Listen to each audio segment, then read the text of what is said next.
Hey everyone, and welcome to This Explainer. Today we're unpacking one of the most profound, truly universal questions we humans have ever wrestled with. I mean, think about it. Are you the actual author of your own life? Or are you just playing a part that society already wrote for you? To answer that, we're going to break down a massive sociological debate between two major frameworks. We'll be looking closely at the invisible forces of control and societal influence that literally surround us every single day. Okay, let's dive into this. Here is our syllabus for today. The illusion of choice, the rise of structural Marxism, how ideology shapes us, the problem with structuralism, and finally, structuration, the middle ground. Section 1. The illusion of choice. So let's kick things off by setting up the foundational conflict of this entire explainer. When you woke up today, when you got dressed, when you decided what to do with your morning, were those choices truly yours? Or were they actually subtly dictated by the economic systems, the cultural norms, and the institutions that you just happened to be born into? It's a pretty stark question, right? It really challenges our deepest, most fundamental perceptions of free will. You see, historically, sociologists essentially divided the world into two broad levels of study. On one side, we have microsociology, which zooms all the way in on your daily face-to-face interactions. On the other side, there's macrosociology, which zooms out to look at massive, overarching institutions and widespread social trends. And for a very long time, these were seen as completely, fundamentally separate things, which created this intense historic tension.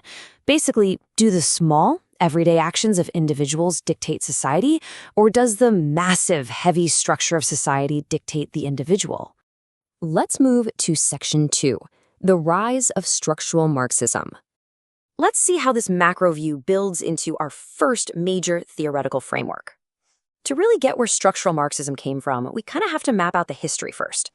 Right after World War I, this very human-centered version of Marxism was super popular.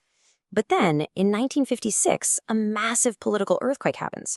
Nikita Khrushchev gives his famous secret speech denouncing the crimes of the Stalin era. This sparked a total crisis in communist thought. Emerging from all that chaos in the 1960s was the French philosopher Louis Althusser. He basically wanted to strip away all those emotional, humanistic elements and pivot toward a rigid structural science. And his ideas would totally dominate until thinkers like Anthony Giddens pushed back in the 1980s. Now, Althusser's whole project was built on a very specific contrast.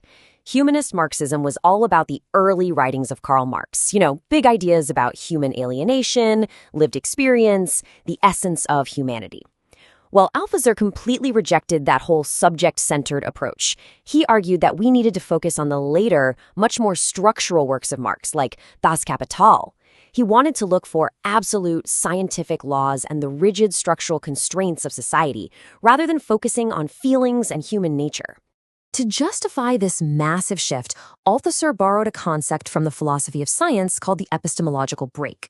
Now, I know that is a seriously dense piece of jargon, but it simply means he believed Marx had a literal, radical break in his thinking around 1845.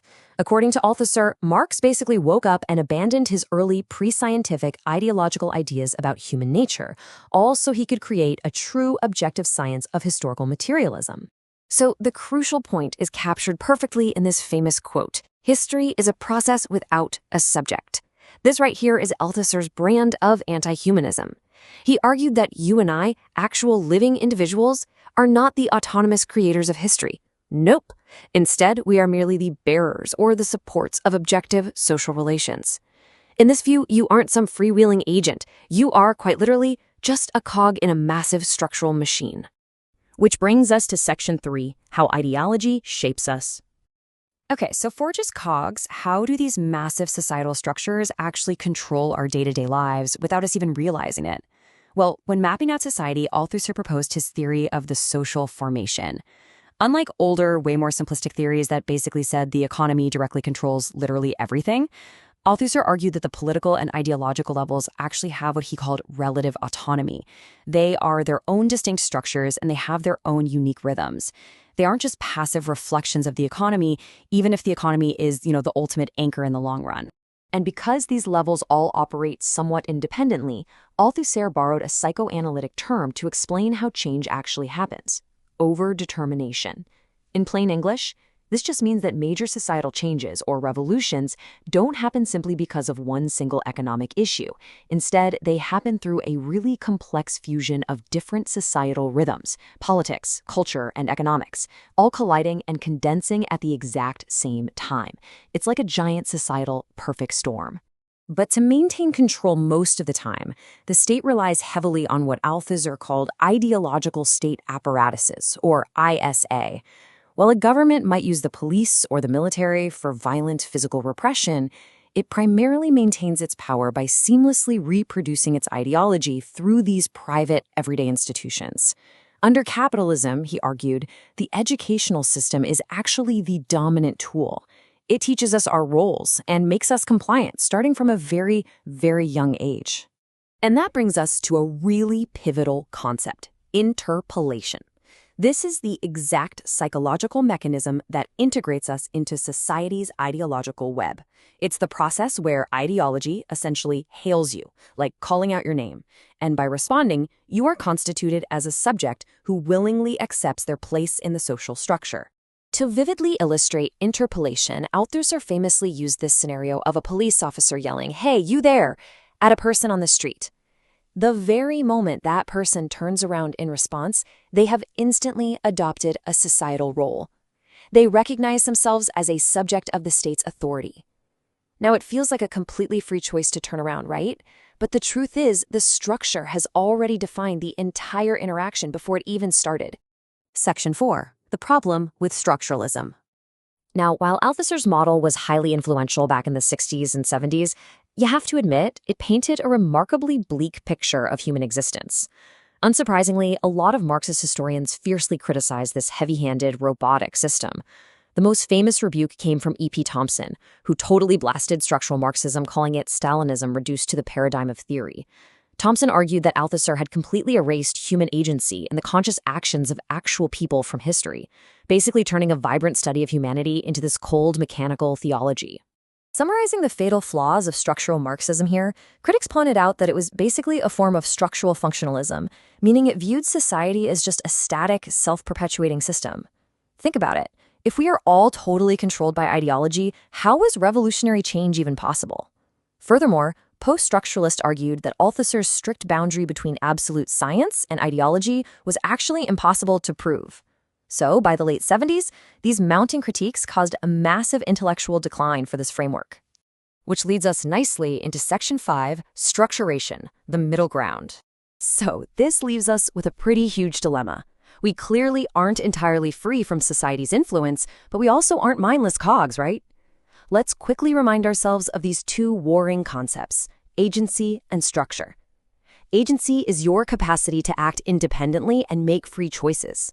Structure represents the institutions and norms that shape you. As we established earlier, historically, sociologists viewed these as fundamentally incompatible. It was always an either-or situation. That is, until British sociologist Anthony Giddens entered the chat. Giddens' massive breakthrough in 1984 was this incredible concept called the duality of structure.